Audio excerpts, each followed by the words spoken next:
Alternative Digitalk. Real issues, real talk. Fellow citizens, following the sequence of events, Uganda seems to be at political crossroads.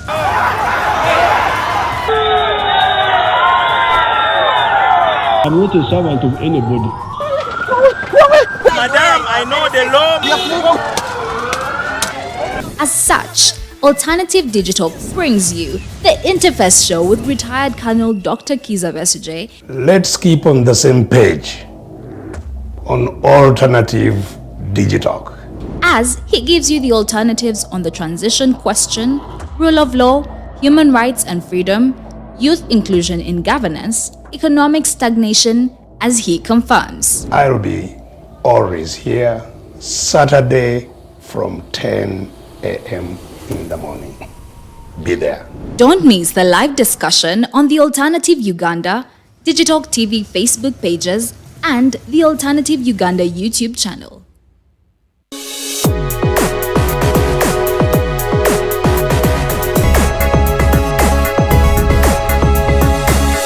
The Alternative Digitalk. Real issues, real talk.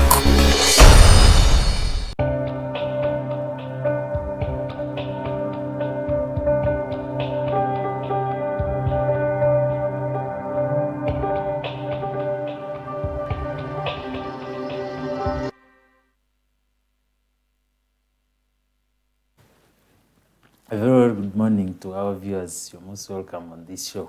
Tekachi.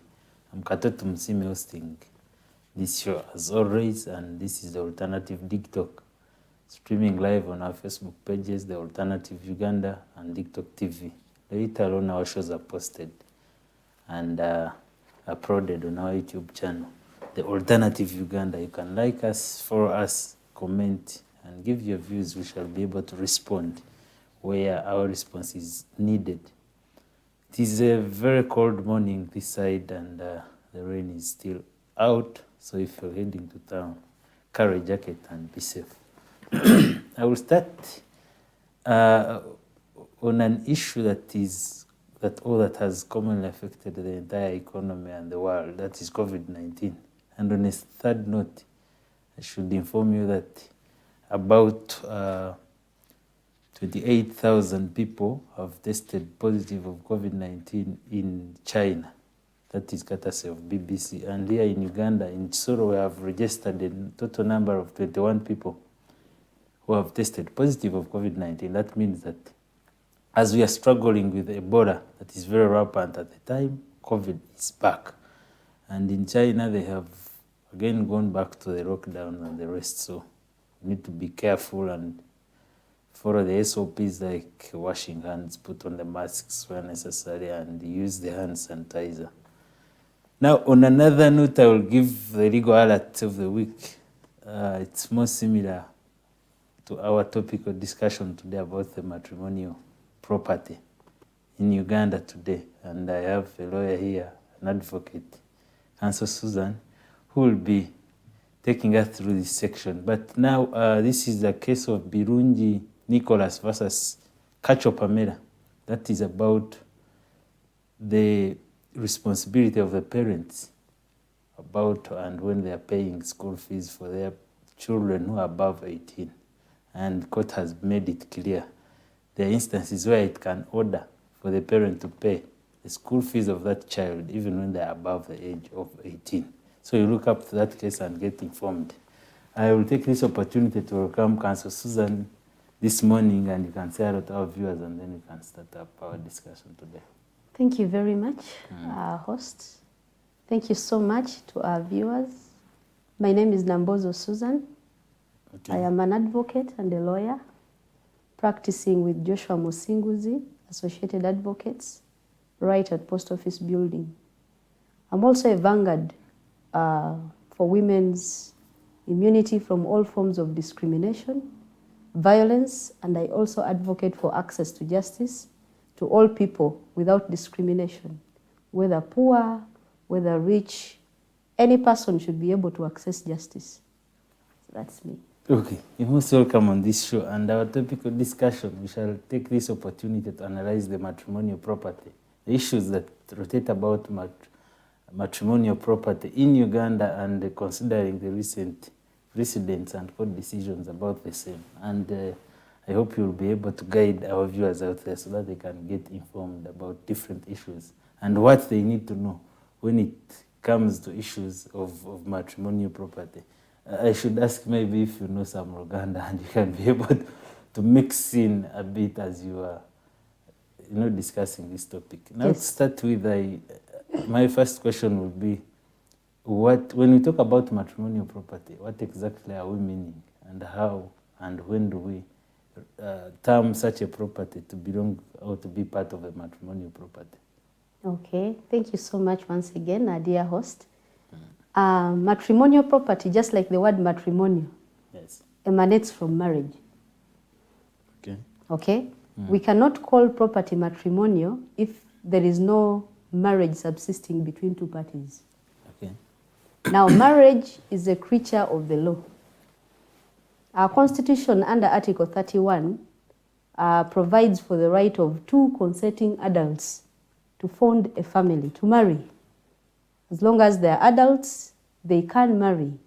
And at the beginning of marriage, the same constitution says the two parties are entitled to equal rights at marriage, during marriage, and at its dissolution.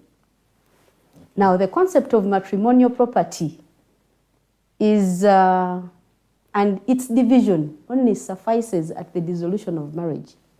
Because there is no reason why property that is matrimonial should be divided unless there is a contention between the husband and wife, or maybe if the marriage has gone sour. That is when you look back and say, oh, so what is my share in this what? In this property. In this property. So matrimonial property, to cut it short, is property that is acquired during marriage by both parties jointly. Or if you didn't participate in its acquisition, let's say I'm your wife, Yes. and you're buying land. If I didn't participate directly in its acquisition, I could have participated in its development. Okay. Whatever we choose to put there and call a home. It includes a home and other properties jointly acquired by the parties beyond a home. That is, in short, matrimonial property.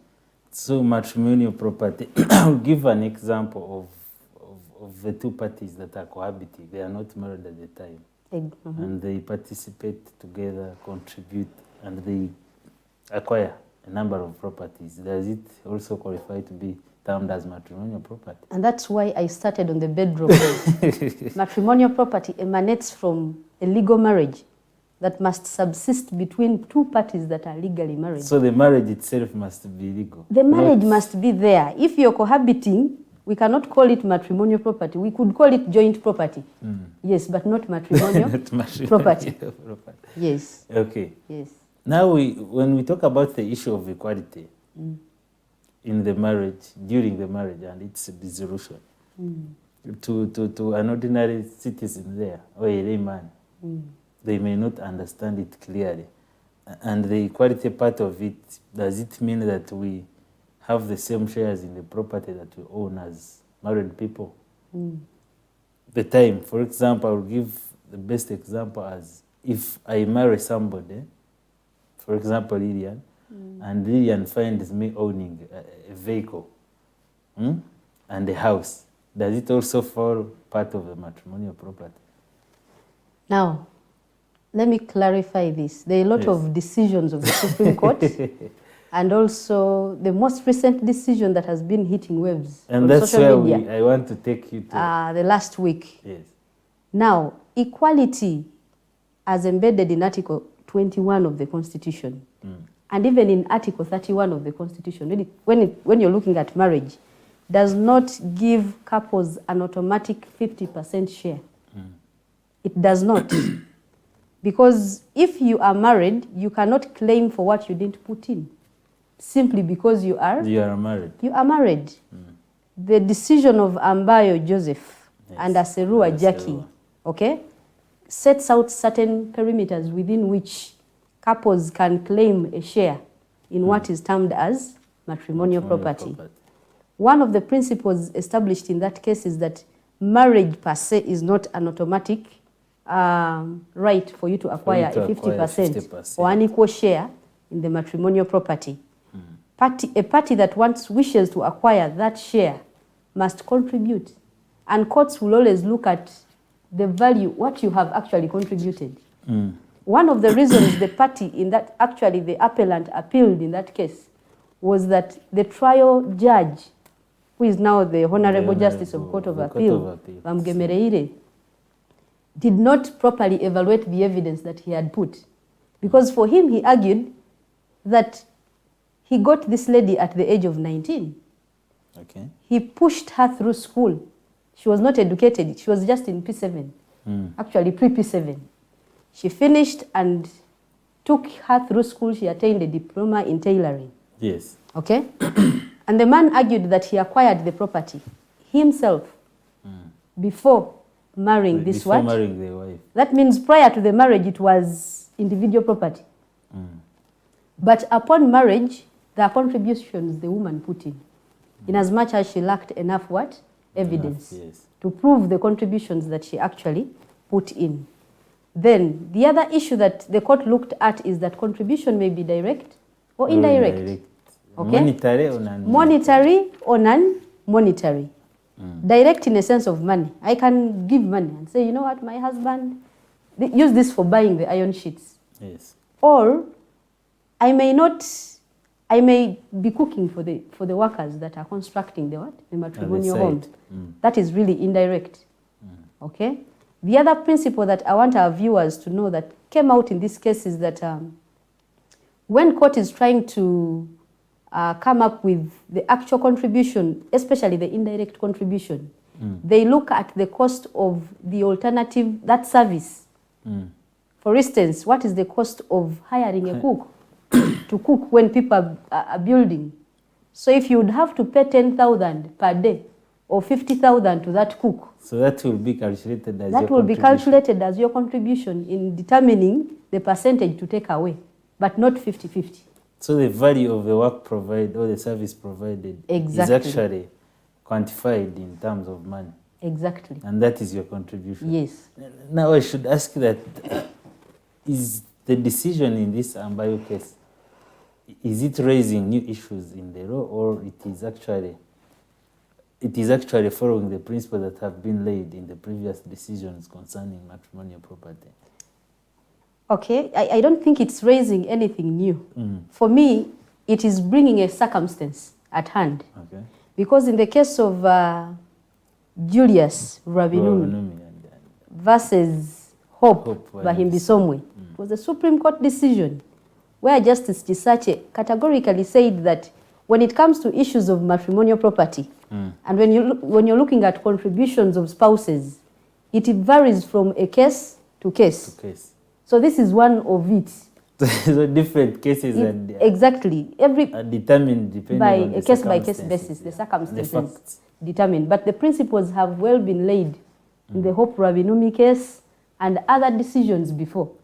For instance, Mwanga versus Chintu, where Justice Bosa actually again brought up different perspectives about matrimonial property, where she said that matrimonial property is that property that the couples choose to call a matrimonial home. That is one. Number two, matrimonial property is that property where both parties have contributed to it. Okay. And the contribution can be direct or indirect. What she said also in that case is that if you own property, for instance, you as a man, that you own in trust of your clan, now even in marriage, that property cannot become matrimonial property because you're a trustee for that property. And two, you can own property even individually in marriage. And this is embedded in Article 26 of the Constitution. Yes. Getting married does not take away the right of an individual, a married person, to own property individually. Yes, exactly. So people should know that whether in marriage or outside marriage, you still have the right to own property individually or in association with your husband. Yes, so you must make it clear always. Okay. In that case, there is an issue of individual contribution. And that is something that raised the number of concerns, especially among the so-called feminists, who believe that the decision was unfair on that gender. And I would like to take your view on the same. Value addition, especially where the woman had no much financial muscle like the man, in bringing up the property. What is your take on the same? Well, I beg to deviate from the view that the court was unfair. Because I'm looking at equity here. I'm looking at a woman who had not attained P7. A woman that went through school. P7 certificate. Exactly, and then a diploma. Such that the husband even had to hire 2 maids at home to perform some of the obligations that she had to perform. A woman who is now, I think she's self-reliant because of the education that the man put in. And this is one of the reasons the appellant appealed against that decision. So in as much as we advocate for women's rights to equality, I think sometimes we have to be fair and look at the actual contributions being made by the parties. And the decision of 20% at the end of the day by the Court of Appeal towards, as in her contribution towards the matrimonial property, was a fair one, in my opinion. Okay. It was a fair one because she didn't go away with like zero. At least she got court considered the indirect contributions that she made. Yes, but then this also puts me to caution married couples to always be vigilant. They say equity aids the what? The vigilant, not the indolent. Okay. If you know you're going to make a contribution, always have some kind of evidence. Show proof that you because she claimed a lot of stuff in that judgment. Yes. She said she bought this, she bought that. She supervised, she did this. But there was no evidence to show what she actually contributed. I think the court was really fair to grant her the 20%. Well, in the issue of contribution, especially that needs skills, and when we talk about the side of labor, when somebody is offering labor as their contribution, there is an issue of that is most actually applied: the skill, the knowledge, and the experience, capacity, the experience. So does it mean that where a person does lack the 3 or lacks a few of the basics, is it also counted and quantified as contribution in developing the property? If you lack the knowledge, you lack the skills. Let's now use the case of the Aserua case, Jackie case. If you lack the skills like the woman lacked, the construction skills, the supervision skills, because of her level of education, you could contribute indirectly in other ways. Okay? For instance, being a woman, naturally, we know she's skilled to cook. Yes. You don't need the skills to construct practically. So those are the kind of skills that are looked at, or the contribution. So skills in good, the man had skills for constructing a what? A building. But he needed other kind of support, emotional support. Okay? Because if he was emotionally disturbed, I don't think that building would have now how shall gotten finished. Quantify the emotional support that you're offering to your husband at the end of it all. Now it comes down to how court quantifies it is a question again of fact. Okay? We cannot say this is the percentage that court will apportion it. Okay? It is a question of fact. It could be emotional, it could be now the support of looking after children. The Chivuiti case of Chivuiti versus Chivuiti Kenyan case brings about the non-monetary contributions or indirect contributions directly, taking care of children. Okay, cooking, ironing clothes for the man to go to work, fetching water, taking care of the elderly, all that. You get that? So that is indirect contribution towards the well-being of the home, first of all. Because if that emotional stability is not there, you cannot even construct a home. Yeah, so all that is quantified. And we trust that the justices of the Supreme Court or Court of Appeal have to look into consideration of all these contributions to come up with a share that they reasonably think the other couple deserves. Now at the dissolution of I will marriage. ask this same question similar to, in most of the families that I've seen, most of them that I've been able to be part of, there is an issue where, for example, a woman and a man are all employed and they hire house helpers. And in the case that we are trying to analyze and discuss, the issue of the house helpers was actually, when they quantified and they got the value of what was paid to the house helpers, that wasn't counted as a contribution of a woman, but a contribution of a man for having paid the house helpers. Where does this leave the rest of the women out there who are, because of their employment, maybe don't have time to look after the children and the homes, and they actually, in the end, hire the house helpers? Where does it leave them, especially in the issue of what they contribute to the family? Okay, so I will also give you a scenario of the background I come from. Okay. House helps are majorly a responsibility of the woman. Okay. They're not a responsibility of the man. That is in your background. Yes. I don't know about others, but whenever you bring a house help, the house help is directly your responsibility. As a woman. Actually, I have a grandfather who does not eat the food of the housewife. The housewife can do all the other chores in the house, but when it comes to serving the man or eating food, he prefers the food is prepared by the what? By the wife. And even if the food was prepared by the house help, he will prefer that the food be served to him by his what? By his wife. By his wife. So, if it is the man, like the Aserua case, the man was the one paying the housewife, the house helps, the two house helps. In this case, there are some women who pay. That's why it goes back to case by case what? Case by case basis.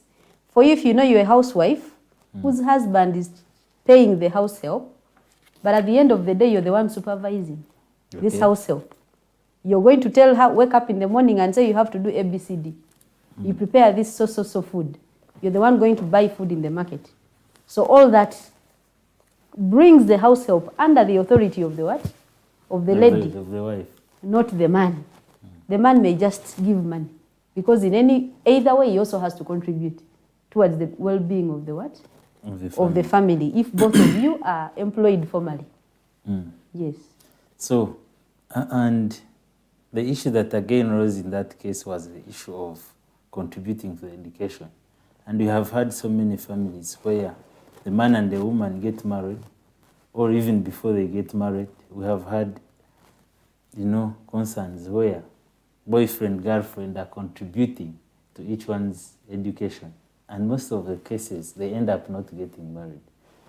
How are the same issues handled, especially on matters of the law? Okay, if I and you cohabit, and we contribute towards acquiring property, it goes back to vigilance that I talked about. Okay? Okay.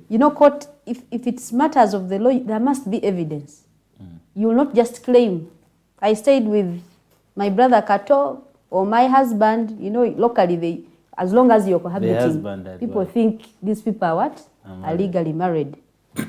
But in case you're cohabiting, it is always advisable to have evidence of every contribution you put into that relationship. But I have been paying school fees for you, tuition, and I have all this evidence. Then in such a case, that is why in the Aserua case, 30% went to the man and 20% went to the woman. And my issue is, at the end of it all, you have acquired your education and we don't get married.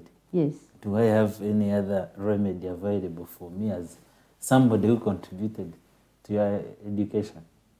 If you've contributed to my education and we finally don't get married, yes. Now my question is, what remedy would you expect?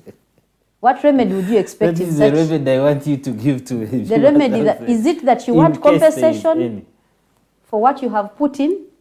If you have evidence, you can go to court and say you have evidence of tuition receipts I paid for Susan's tuition for 2 years, and this is the evidence. You know, that is breach of a promise to marry. I think you lived together with, with hopes that you will get married. Okay.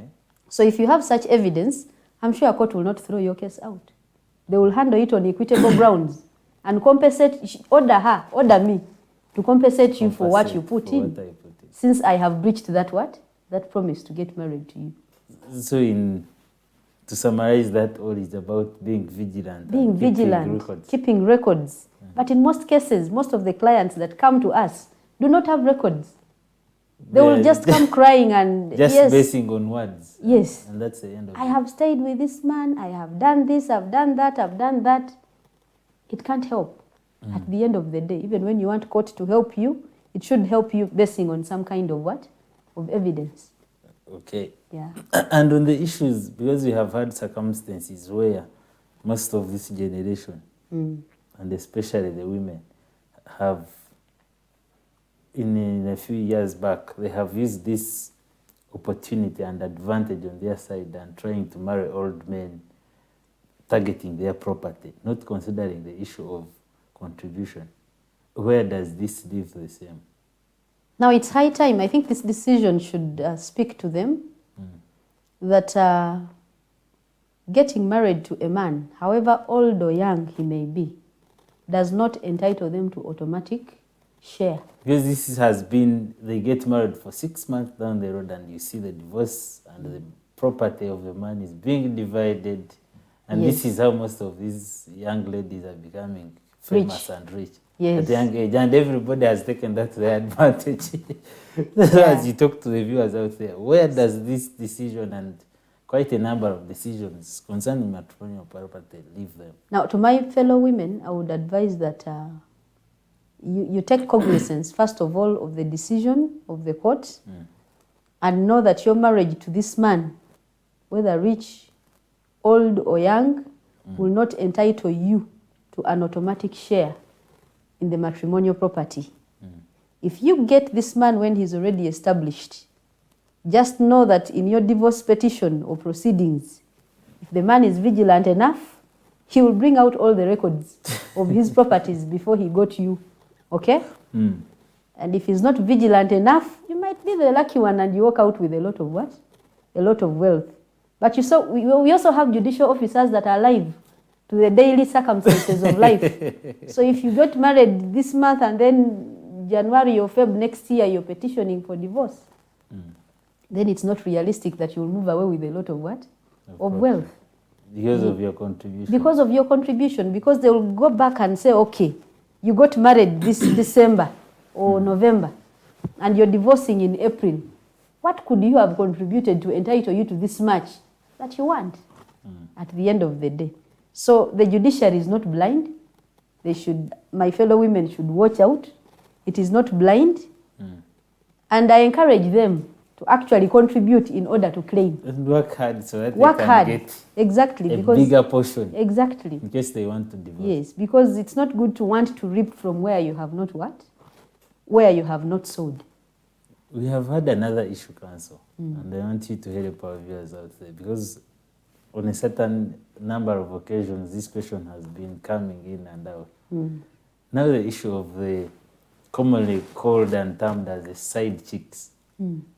At some point, they are contributing to the development of the family, but they are not legally married. What is their position now in case they want maybe to separate? I'll give an example of where some side chicks are used as transporters, you know, to drop the children at the school, pick them up, go to the market and do the shopping. That is contribution. So do they have anything to claim at the end of it all in regards to the property that was attained? In regards to matrimonial property, the blunt answer is no.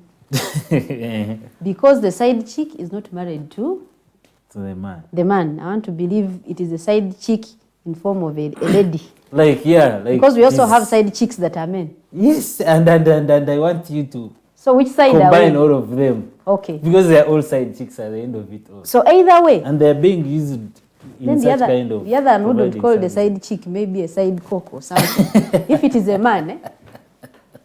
But either way, a side chick has no claim towards matrimonial property because of where we started from. Matrimonial property is between the married people. So if you're a side chick, if you want to live that kind of life, you also have to be vigilant. Find ways of getting what you want from this man, minus necessarily doing what? Expecting to get a share. Exactly. Because side chicks have a lot of ways through which they can get what? Money from these men or these ladies. So let them exploit those avenues. But before the law, when it comes to issues of matrimonial property, they can't claim. Because it will fail on the first ground of establishing whether the two are what? Yes, whether the two are married. And once that is resolved in the negative, then the entire case is done. Yes. It's useless. Exactly. There is no claim. Yes. And that's how everybody. What helped Jacqueline in this case is that they later solemnized their what? Their marriage. Had they not, then the case would have collapsed. Yes. Because at the end of it, all divorces between the people who are married. Who are married. You cannot separate what was not together legally. Yes. So we have had a number of issues concerning marriage. Now let me take you to that one so that the viewers can understand. When you talk about being legally married, have the different types of marriages. Okay, in Uganda we have about 5 recognized types of marriages. We have the civil marriage that is celebrated before a registrar. Usually sits at the URSB building. Okay, level 4 or 5. You go there, you go with a few witnesses, you pay the necessary fees, and the registrar will wed you. That is a civil marriage. That's the end of the story. You have wedded. Yes, and you're legally married. Then you can have a claim. Exactly. On the matrimonial property. Exactly. Then we've got the church marriages, which are also under civil. Yes. These are celebrated. These are the famous ones. Yes. These are celebrated in places of worship that are gazetted or licensed to what? To wed couples. So people should be careful not to wed in places that are not what? So licensed. Not any single kind of not every church. Exactly. Is allowed to wed couples. The moment you do that, the marriage is null. Okay? I have a friend who passed on recently. And one of the reasons that he used to marry the second wife is that the place he celebrated his first marriage was not licensed to what? So in such circumstances, you also lose on the matrimonial in such circumstances, then you can't say the two are married. Okay? So that's the second type of marriage under civil. Then the third is customary. Customary marriage that is celebrated according to the customs of different communities. Okay. In Uganda here they call it Kwanjula. Kwanjula. Kwanjula is traditional what? Traditional marriage. Traditional marriage. Bakuita Kwanjula. In your area I think you call it Okuhinjira. It is Okuhinjira. Aha. For us it is still Kwanjula in the east. Okay. So that is traditional marriage. It is celebrated according to the customs of a given what? Community. So each community celebrates it according to its own customs. There are communities who will say, for us, even if you don't pay bride price, it's what? It is okay. Can give your daughter. And what is the position of the law in such circumstances where different societies and communities don't accept the bride price? And actually the person has not paid the bride price. Is it still marriage? If it is not a requirement for the traditional marriage in that society, then the marriage is valid, even without paying. Even without paying the bride price. Because it's not a requirement.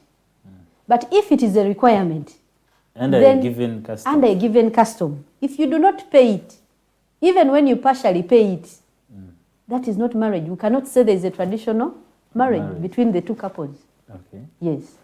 Then the fourth is the Islamic type. The Muslims have their own kind of what? Marriage that is governed by the Islamic Muhammadan Act. Then we have the Hindu kind of what? Marriages that is celebrated amongst the Indians that we have here. So those are the 5 recognized types of marriages. Okay. Now, the misunderstanding out there in most communities is that many of them think traditional marriage is not marriage. Exactly. Okay? Most of them think Many- that after the kwanjura, You have to go to church. You have to go to church and put on that white Exactly. So gown, and then that's marriage. exactly. So I've interfaced with a lot of clients, a lot of people who, whenever you're asking, they come for divorce proceedings. But whenever you get to ask questions of whether they are married or not, they tell you, we only did kwanjula, but we are not married. We didn't wed. So for them, they think they are not what? Not married because not they legally did married. not go for church wedding. The church wedding. Or they didn't go to the mosque for the Muslims. Okay. So whether traditionally married or married in church or married in civil before the registrar, all these types of marriages are considered in this country. They are legal. They are legal. Yes, as long as you fall in any of them, you are legally married. And if you want to part away with your partner, for example, you did your kwanjura or kuhinjira, as the case may be, how do you deal with that? And maybe I feel I'm tired of staying with this person. Now we want to end our relationship. How do we deal with it? Now, if you want to end your relationship, again, it goes back to the customs. You know, traditional marriages are basically governed by the customs of the given society. If in your custom, let's say, but remember the custom should not be in contravention of the constitution. Okay? So the constitution Because the constitution is the supreme prevail. law of the land. If in your culture, let's say a ground like obusezi, obanga oli musezi, you are married to me nenzula luvanyuma ntyoki bawange musezi, and that amounts to a ground to divorce. The culture can what? The custom, the committee can sit and what? Dissolve and that dissolve what? that marriage. That traditional marriage. On that basis. On that basis. In the alternative, you can petition court. Then court to dissolve your marriage. Yes, court will dissolve your what? Your marriage. Yes, that is for traditional what? For Marriages. traditional You have two marriage. avenues. Either you go back to the members of the community that witnessed that marriage, or the members of, you could have a committee. You present your grievances to that committee. Ono mukyala wange namuwasanga amanyi mukyala mulungi nnyo. Naye kati nkizudde nti no mukyala wange muki musezi. Sikyasobola okubeera naye. Before that committee, then the committee will listen to the other side and decide to dissolve that marriage. The marriage will end. Yes, or you can go to court. Okay. Thank you so much, Councillor Susan, for sharing that information to our viewers out there. And I guess they are picking something from this. And if you want to be party and if you want to benefit from the matrimonial property, at least you now know what you need to do. But my advice maybe should be that don't go into marriages for you to benefit from the matrimonial property. It must be for some reasons that each of us should get to know. But I want to run through the comments here. Our viewers that are watching, and some of them have questions. We have William Birimuye is watching here. Daniel Duom from South Sudan is watching. And I'm looking for a question here. I'm looking for some question. Yeah, Nache Yune is asking, how do we separate matrimonial property from personal property in a marriage? Okay. I respond? Yeah, you can respond as we. Okay, Nache Yune, how do you separate matrimonial property from personal property in marriage? Now, if for instance I'm married to our host here, I can go to the bond, a car bond, Yes. and I buy a car and I choose to put it in my name. So that is personal property. At the dissolution of marriage, That it is will not matrimonial. Counted anywhere as part of matrimonial. Exactly. In as much as you and I are married, that car is mine.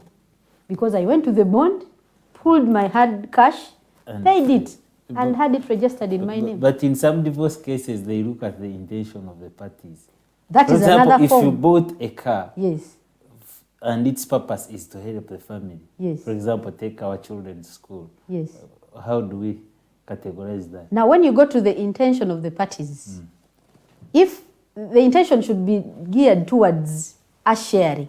Yes. Because sometimes you use it, nonetheless, sometimes I use it, and the children use the same. now, in such circumstances, it's always advisable when you're married, you declare the intention. Intentions. Yes. Because if you do not declare the intention, first of all, it is, if the property is in my name, Nambozo Susan, That is your property. the presumption is it's my personal property.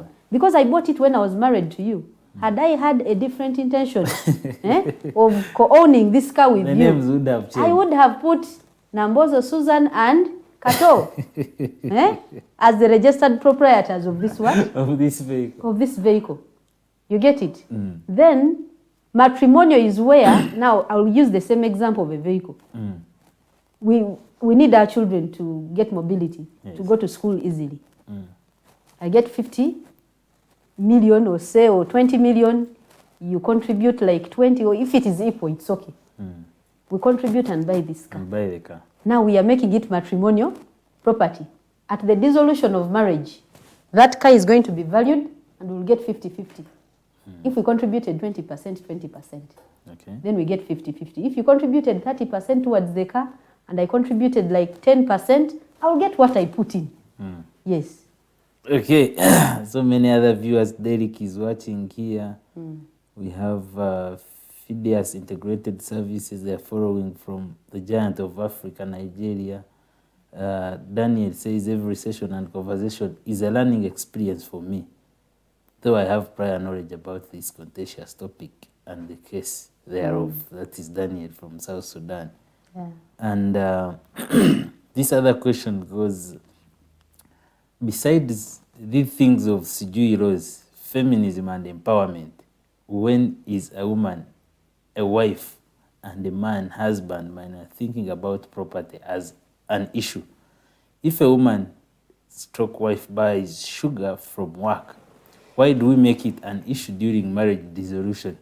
This is why most people aren't going in for legally recognized relationship. This is one of our viewers. That's an observation. Their comment. Yes. For example, because in this case, the famous case that we are talking about, they also considered issues of going to the market and doing the shopping as a contribution of the wife. It is. But they are not considering circumstances where a man goes to the market and buys a bunch of matoke or a kilo of meat. And his issue is that these things are all about, actually, they are trying to make people not go into legally recognized marriages. You know, we are coming from, relationships. maybe to comment on that, we are coming from a society that is affected by history and is largely patriarchal. Okay? Right. We need to know that women in the past were considered as property, especially married women. There is this famous song that goes about, my woman is my property, my woman is and my... that song was actually challenged somewhere. I don't know how the case went. Exactly. So we need to appreciate the history, first of all.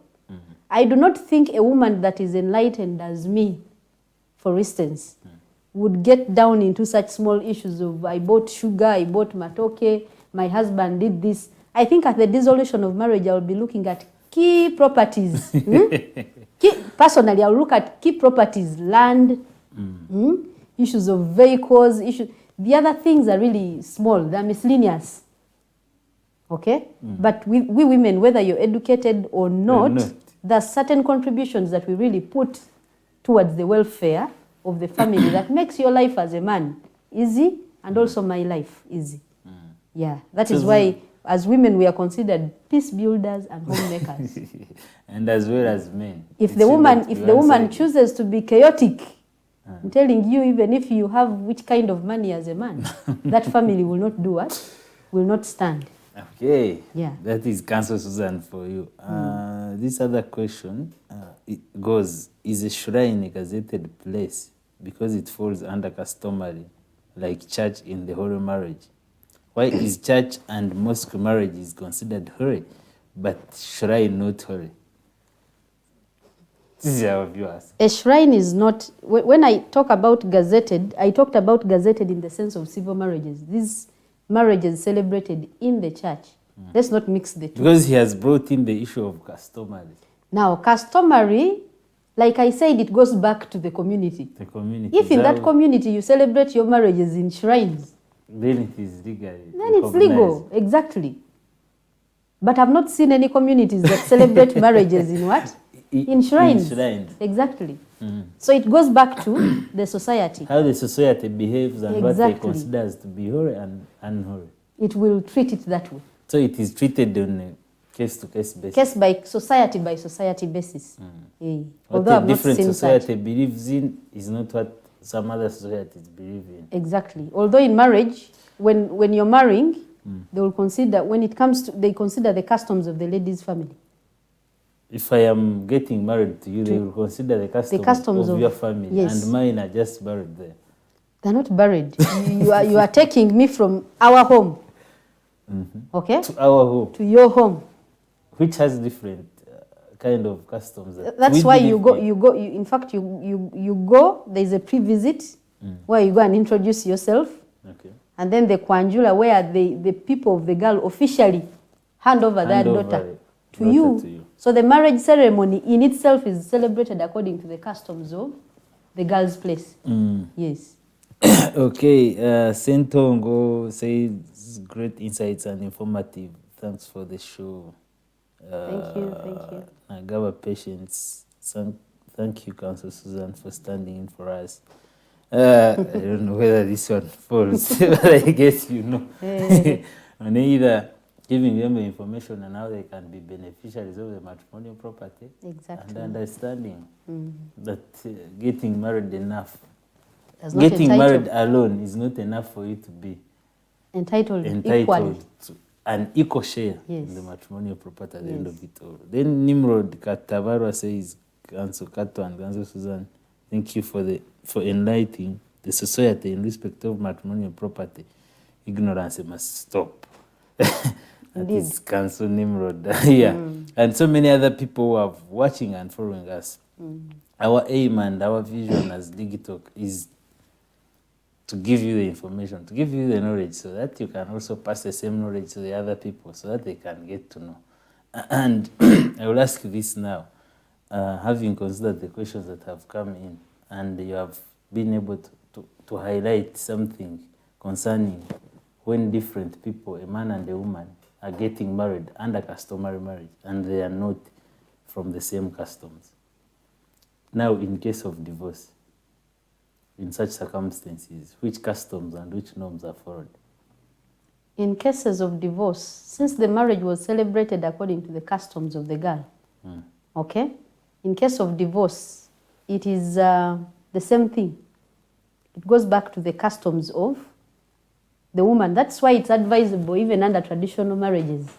Actually, in the past, before traditional marriages took place, the kojas, abakojja bakolanga emirimu mingi nnyo, like to investigate the background of this what? Of this lady you're marrying. You get to know what is accepted, what is not accepted. When you get it, so that in the end, if she becomes a problem, if she becomes a headache, you can go back to her people and say, hey, This is not what I expected. And now that it is happening, I cannot continue with this what? This relationship. Yeah. So we still follow the norms of the So they still follow the norms of the what? Of the lady. to dissolve this To marriage. dissolve the marriage customarily. Now this other question goes, so does she mean that whatever we do, we must take photos as evidence just in case we break up? Because that's part of my contribution. Okay. Now, vigilance means a lot of things. Vigilance, Actually, she adds and says, she adds and says that, so where does this leave the relationship? Because this relationship is built on trust first. okay, that's what she's adding. Now, Yes. and you know, we need to separate reality from what? From issues of emotions, issues of... I would want people to be enlightened enough to look at, you know, many times when you're entering marriage, you do not foresee divorce. Actually, No one a few forces people- no one looks divorce at the bar- point of marriage. But these are things that the two consenting adults should look at. Yes, we are entering this marriage. It is in good faith. We are going to trust one another. But it is important to keep a record of this. It is just important. It shouldn't It break is your for, waist. for your own good as a person. For your own good as a person. You get it? At the end of the day, it could be me at the wrong. It could be you at the wrong. And in case such a scenario happens, then that kind of evidence or whatever you have been keeping comes to your aid. So where do we leave the issue of trust here? Trust will remain. That's why I said it's... Because at the end of it all, it is not one-sided, by the way. Our viewers should know that Yes. this is not one-sided. Yes. If it's either a man or a woman, the contribution is also considered. Yes, because you On- can on agree both with your ends. spouse that now we are going to embark on project X for accountability purposes. Let's Let us have this. document. Yes, let's have this. Say that so we that are- I know this is We are what building this house, you are contributing cement, exactly. and I am contributing bricks. I'm contributing bricks. That is not going to affect your trust as long as you set it at the beginning. That for my own safety and for your own safety as well. Because like you said, the other perspective of women want rich men and these elderly guys. You Get get it? married for a few months and then that's So the divorce. it's at the end of the day, it's helping both parties. It should not necessarily break the trust between you. Okay? We need to Okay. prepare for some of these future occurrences that may occur beyond us. Okay? Because none of the two couples that are getting married wishes for such For things to happen. divorce, that's a bad thing. a at the end painful of it thing, all. yes. Very painful. And Yes. emotion. Yeah. Daniel is saying in some communities where dowry is paid, the woman is perceived to indirectly compensate through childbearing and doing domestic chores. How do we harmonize that with sharing matrimonial property? Where is justice for the man here? Now, it gets back to our historical background again. And that is why in the case, the Mifumi case, I don't know Yes, whether you've heard the of famous the Mifumi, the yeah. famous Mifumi case that declared the refund of bride bride price to be price as- unconstitutional because you would now be considering the woman as property that you have hired to stay with for some time, and now that things are no longer working out well, please refund the what? The dowry back. The dowry. You've not put into consideration her contribution towards the marriage. Okay? Because if you look at the bride price that you paid vis-a-vis the children the woman has produced in this marriage, vis-a-vis her emotional support, both to you and the children and your people. You know, when a woman gets married, if I get married to you, for instance, your people become my people. My people become But you are your considering people. it on You one get end. it? My people become your people become my people. So I'm contributing.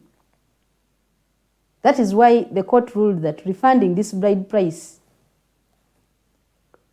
Makes contravenes a woman a the property. constitution and considers or makes a woman to be treated as mere property. Property. Whose in time exchange has of cows elapsed. and Exactly. And so you go back, return our cows. our property. So his question is, where does this leave men? Men. Or in respect of matrimonial property? Again, it goes back to Chivuiti versus Chivuiti.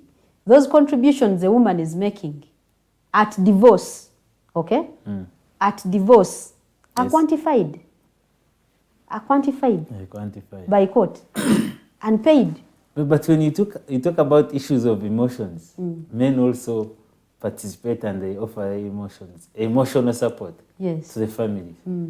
Why are you not talking about that side? I think it is considered. I have a feeling it is still considered. Let me go back In to the, the in the question. 30%, even emotions of the man are considered. considered Because what's in the the responsibility 30%? of a man in the family? What is the key responsibility of a I man? think that will be a topic for another day as time is taking us so bad. Yes. There is this one who says, if I begin to record everything that I contribute in marriage, where is the marriage trust in the relationship? Don't you? That once such things begin a relationship according to African setting, mistrust is observed. I think you have talked about that one. I want And to call it a necessary evil. The one of recording things. It's really a necessary evil. It's a necessary evil. So it's acceptable at a certain point, according to you. It is necessary. Okay. and to the benefit of both parties, not just the woman. That is your opinion and Yeah. view. And says, not until things of dowry stop, these things of property sharing is hard to convince and become appreciated. Property sharing shall continue to be desisted by who contributed much. That is Rita. Pardon? She says that not until things of dowry stop, these things of property sharing is hard to convince and become appreciated. Property sharing continue to be desisted by who contributed much. I think That is Rita. we should That separate dowry That is our view. and then matrimonial Property. property. The two are Because different. the two are different. Dowry is at the point of marrying. Okay? Whatever the custom of the lady asks you to present. This is what you present. You cannot even compare to the claim you'd have in a matrimonial what? Proceeding. Matrimonial proceeding. You could have contributed dowry of, say, 10 cows and some money. Okay. But in a matrimonial cause, you could be claiming much more. Much more. Because you than- have contributed much more towards the what? The marriage. Okay. Yeah. Thank you, Council Susan. Time is not on our side, but I'll give you about 2 minutes to give your closing remarks and maybe the last and the final advice to our viewers for today. Thank you so much. To our viewers, thank you so much for engaging. The session has been very interactive. Thank you for the questions that came in. We are here to learn and relearn. Now, my final word to especially the ladies, let's be aware about the fact that entering into marriage does not automatically entitle you to an equal share at the dissolution of the marriage. That is one. Number two, let's learn to be vigilant about the contributions we make in our marriages. Being vigilant means if you can take a record of whatever you have put, the key things, not every other small thing that you put, like buying sugar and what. If it is, for instance, land, I'm looking at key transactions. If you're purchasing land and you intend to have an equal share in that property, please indicate it and insist on your husband to always have your name written besides it. If you're going to the land registry, insist that your name be put on that certificate of what? Of title. If it is a vehicle, do the same, as long as you think you have an interest in that property. Because none of us knows where the course of that marriage will end. At the end of the day, even those that divorce do not actually want it. They even never wished for it. But it ends up what? Happening. So let's learn to take record of things as they happen for key properties like land, like vehicles, anything that you have some kind of attachment to, not per se everything. And then number three is that as ladies, even as we advocate for women's rights, women's empowerment, let's also learn to be fair. Okay? Fairness is because today you're a woman, you're going to give birth to a child who is a son. And would you want the same approach to be given to your what? To your son. Your son. So let's advocate more for gender equity. Okay? Let's be fair to both genders. Me, I am an activist of non-discrimination. Whether be a woman or a man. Let's not discriminate people according to their age, according to their gender, and all those other things. So let's be vigilant. Okay? Let's know what amounts to. I hope the show has taught you what amounts to matrimonial property. Not everything that you obtain in marriage amounts to matrimonial property. You can have your property individually, even in marriage. And you can have your property in association with your husband or even your children in marriage. At the point of dissolution, that property will be removed from what is going to be distributed between the two of you. Thank you so much. I look forward to being hosted again. Thank you so much for your time and honoring our invitation. And as we end this show, I should inform the viewers out there that let's always opt for the good at the end of it all. And let's be fair to one another. In the end, that what you contribute to your marriage is actually what you will take as a share in case that's your interest in sharing the property at the end of it all. And our role as the Digitalk family, we are here to always bring people to inform you and keep you knowledgeable about different issues that concern our day-to-day life. And cannot take it anymore. I'm Katoto Msime, and I was hosting Cancer Susan. Thank you so much once again, and I shall see you next Tuesday on the same show with a different issue that will be available for discussion. Thank you so much, and thank you for viewing. Have a lovely afternoon.